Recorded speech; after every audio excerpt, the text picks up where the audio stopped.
이렇게 한번 이렇게 해서 한번 인사를 가자. 시작. 네, 이거 굉장히 중요한 겁니다. 종종 시장에 딱 갔는데 제가 아직도 기억나는 게 저는 어디서든지 제가 목사라는 것을 먼저 드러내고 시작합니다. 그 이유 중에 하나는 뭐냐면 목사라는 것을 숨기기 시작하면 뭔가 좀 약간 찜찜한 거거든요. 뭔가는 그렇기 때문에 먼저 얘기를 해요. 근데 목사라는 걸 드러내는 순간부터 이미 싸움은 지는 겁니다. 네, 시장에서도 제가 목사입니다. 그러면요, 목사님 안 깎으시겠네 이렇게 얘기하세요. 목사님 안 그러시겠네 이렇게 얘기해요. 그러나 저는 그거를 먼저 드러내놓고 이야기합니다. 아니면 하다 보면 혹시 실수할 수도 있기 때문입니다. 여러분 어떠세요? 여러분 시장에 딱 가면 저는 행복이 가득한 교회 권사입니다. 행복이 가득한 교회 집사입니다. 행복이 가득한 교회 간사입니다. 이렇게 시작할 수 있어야 한다는 거죠. 근데 세상의 사람들이 우리를 볼 때 어떻게 되느냐면 이렇게 나와야 되는 거야. 시장에서 누군가를 딱 만났는데 집사님 딱 그랬는데 이러면 안 되는 거죠. 근데 그 중에서 가장 중요한 한 가지가 뭐냐면 바로 사랑이다. 예수님께서 십자가 위에서 죽으시면서 우리가 가상칠언이라는 말을 하잖아요. 십자가 위에서 하신 7가지의 말씀 가운데 그 십자가에서 했던 기도 가운데 오늘 우리는 세 번째로 사랑에 대해서 함께 나눈 겁니다. 성경은 하나님은 사랑이시다 우리 가운데 이렇게 말해주고 있어요. 그러면 과연 예수님이 십자가에서 보여준 사랑은 어떤 사랑일까? 첫 번째, 예수님의 십자가의 사랑은요, 상황을 넘어서는 것이었다는 겁니다.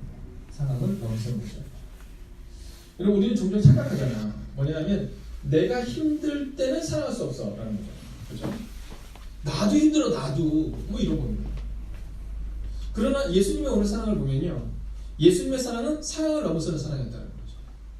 나도 힘들어가 아니라 내가 널 사랑할 수 있을 때 사랑해 줄게가 아니라 여러분 십자가의 고통 가운데서 주시는 사랑이셨다는 거예요. 일본에서 전해져 내려오는 아주 이야기 중에 오랜 이야기 중에 이런 이야기가 있습니다. 어느 날 한 남자와 한 여자가 사랑을 했어요.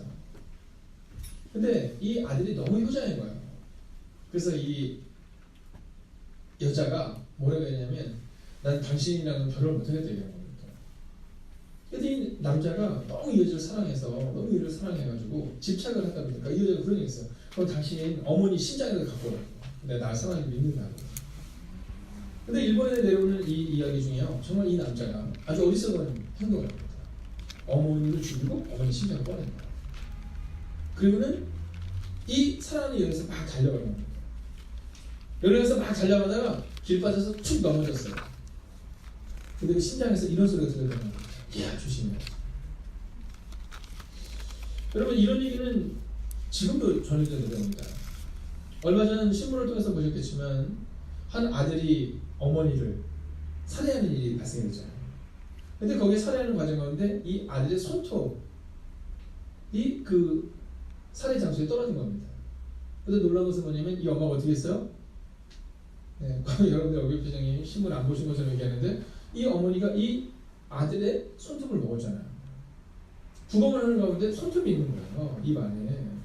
그래서 나중에 보니까 이 아들의 손톱인 거예요. 아들이 엄마를 죽인 거를 혹시 누가 안 되될까봐 그 손톱을 먹은 거예요. 여러분 이게 사실은 부모의 사랑이잖아요. 오늘 예수님의 어머니를 마리아를 맡기는 장면은 바로 신적인 존재였던 예수님께서 자기의 어머니를 향해 또 자기의 영적 딸인 이 마리아를 향해 주고 있는 메시지입니다. 여러분 예수님이 얼마나 십자가에서 고통스러우셨을까 한번 상상해 보십시오. 근데 오늘 예수님께서 뭐라고 그러냐면 이 여인, 즉 자신의 어머니, 나의 사랑을 필요로 하는 그 여인을 위해서 그 사랑을 전해주고 있다는 거예요. 제자에게 뭐라고 이야기하냐면 얘야, 이제 내가 죽고 나면 내 육신의 어머니가 혼자 계시는데 네 어머니다 이렇게 얘기하는 거예요. 여러분 이게 사랑이라는 겁니다.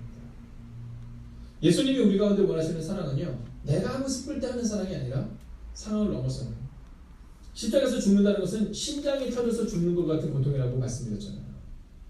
여러분 십자가에서 죽은 사람들을 대부분 해부해 보면 대부분 다 이 고통이 극에 달해서 이 심장이 파열돼 죽을 정도의 그 고통이라는 거야. 근데 그 고통스러운 상황 가운데서도 예수님은 뭐라고 말씀하세요? 네, 자기 어머니를 부탁하고 있다는 거죠. 두 번째, 이 사랑은 어떤 사랑이냐면 시선을 고정한 사랑이다. 시선을 고정한 사랑이다. 여러분 이 시선이 참 중요합니다. 많은 사람들은 자신에게 시선을 고정하는 경우가 종종 있거든요. 여러분 내가 힘드니까 나 하지 말아줘 막 이런 얘기를 할 때가 참 많습니다. 여러분 오늘 제일 그 얘기를 할 사람이 누굴까요? 예수님이시잖아요. 여러분 십자가에서 얼마나 힘드셨을까? 예수님이 시선을 고정하세요. 누구에게 고정해요? 네, 어머니. 나의 사랑이 필요한 이에게 시선을 고정하고 있어요. 여러분 예수님은 그 시선을 자기에게 고정하지 않고 바로 자기가 사랑해야 될 대상에게 시선을 고정하고 있습니다. 또 어떤 어리석은 사람들은 시선을 어디다 고정하냐면 문제의 시선을 고정해요. 군병들에게. 저 군병들이 나를 못 박아 죽였지. 근데 예수님은요 그들에게도 시선을 고정하지 않습니다. 오직 누구에게 시선을 고정해요? 네, 자신을 보며 아파하는 제자들에게. 그리고 이제 내가 죽고 나면 홀로 있을 그 어머니에게 시선을 고정하고 있다라는 겁니다.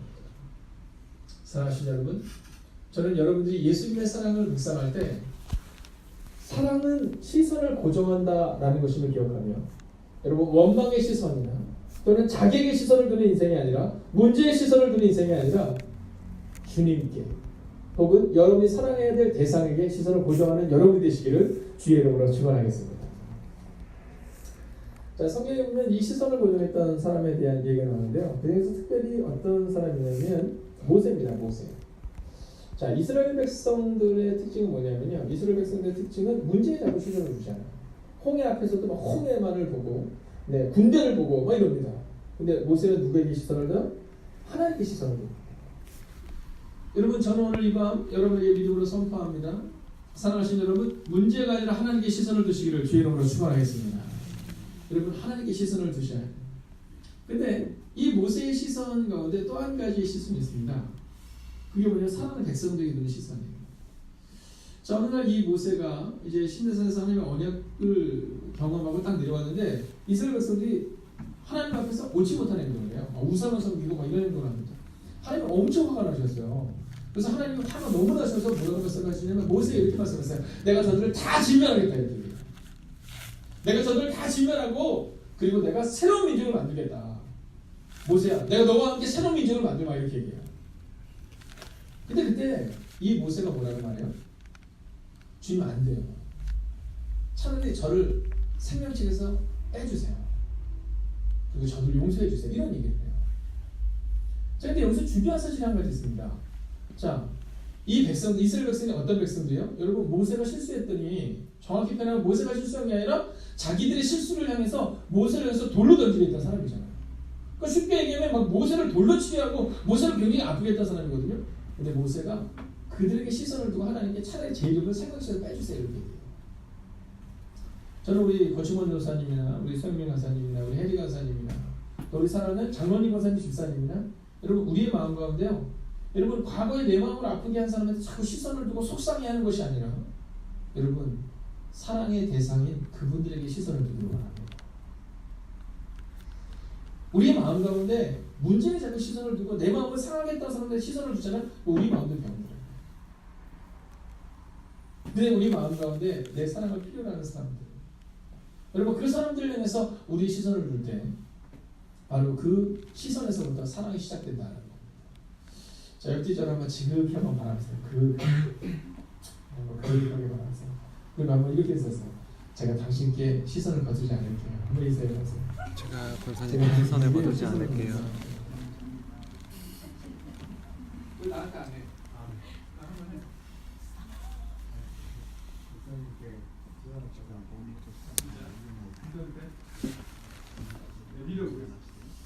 권사님 그런 건 자, 이제 이렇게 얘기했으니까 제가 가난할 때까지는 아마 이 교회 남을 거예요. 여기서 그대로 더. 여러분 시선을 두는 게 참 중요합니다. 여러분 시선을 그 사람에 두잖아요. 그러면 자, 제가 유수정을 한번 보겠습니다. 유수정이 딱 올라오셔서 문제 딱 앉으시는 거 보시면 내 귀가 커서 뒤가 잘 안 보일까봐 이렇게 얘기했어요. 자, 이건 뭐냐면요. 뒷사람은 시선을 두는 거예요. 뒤에 계신 분이 그 얘기를 들을 때 얼마나 좋으시겠어요. 아, 뒤에는 나한테도 시선을 두시는구나. 뭐 이런 거잖아요. 여러분 그렇지 않아요? 우리가 딱 왔는데 누군가가 막 나를 알아줘야 돼. 여러분 제가 또 얘기하지만 딱 보면 예쁜 것부터 한번 찾아 보세요. 옆 사람에게 딱 보시고 꼭 얘기를 해주세요. 예를 들어서 김은희 성님이 딱 오셨잖아요. 김은희 집사님 딱 오시면 어머 집사님 오늘 모자 너무 색이 예뻐요. 이런 거 있잖아요. 자 한번 훈련을 한번 해볼까요? 자 옆뒤로 두 사람의 세계 한번 칭찬해보세요. 자 시작. 권사님 항상 그 마음이 너무 따뜻하세요.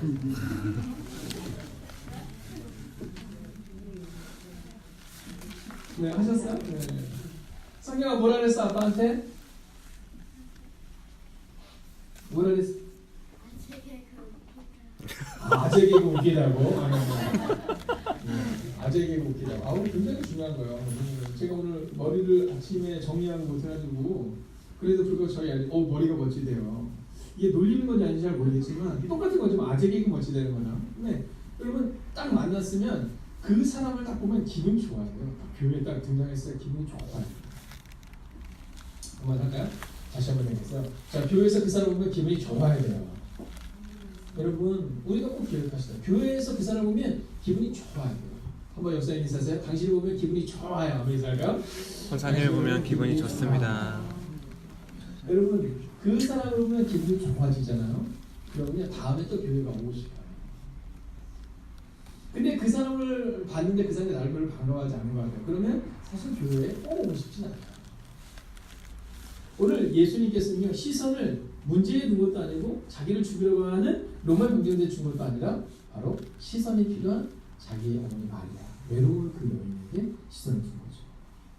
그러니까 교회에 딱 보면 막 시선이 막 그런 사람들 막 찾아다녀요. 마리아 세 번째입니다. 따라해서 사랑은 동사다. 자 오늘 마지막 구절을 같이 한번 읽어보기를 원하는데요. 이 마지막 구절을 통해서 우리 가운데 주시는 하나님의 거룩한 메시지가 있어요. 자, 27절을 우리가 함께 같이 한번 읽어보겠습니다. 27절입니다. God is righteous입니다. 네, 기도로 예배를 준비하시라고 더 있고요. 네, 읽을까요? 시작. 분할기가 세팅이 안 돼요.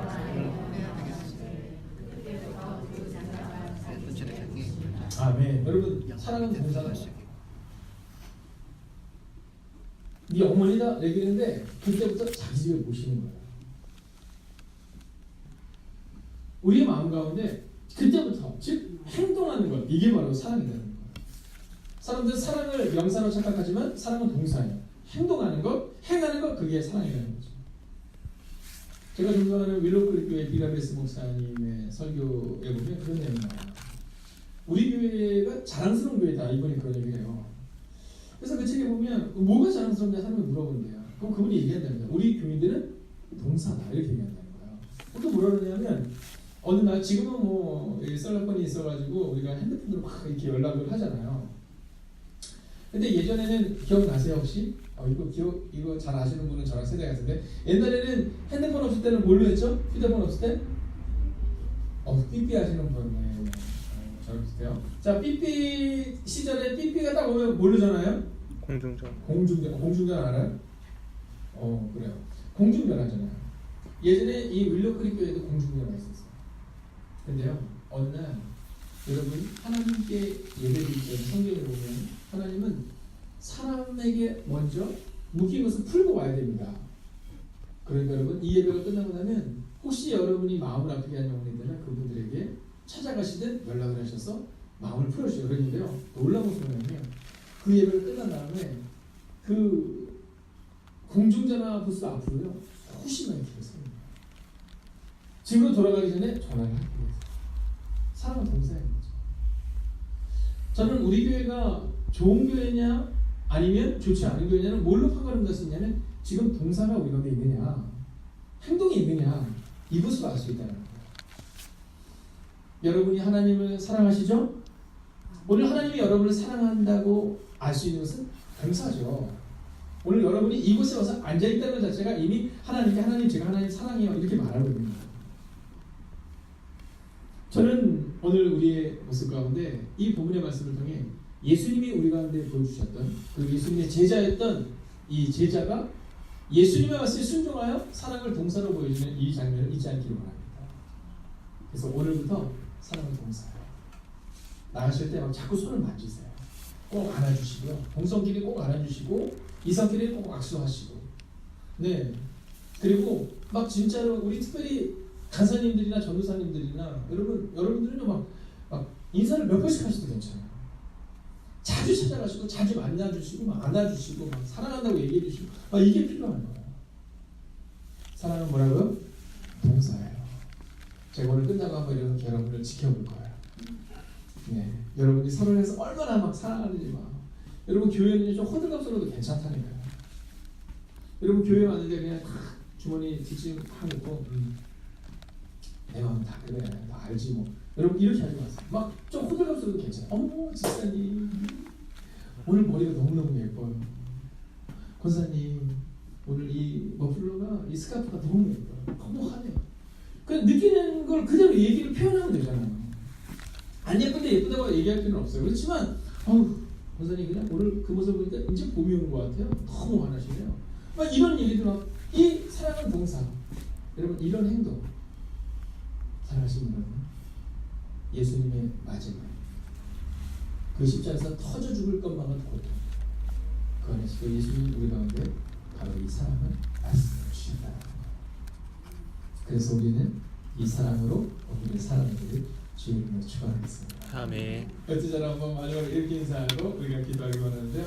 제가 정말로 당신을 의견되죠. 권사님 사님을 향해서 제가 당신을 사랑할게요. 한번 인사할까요? 제가 정말로 권사님을 사랑할게요. 3명 이상 있어요. 3명. 자, 제가 정말로 다윗을 사랑합니다.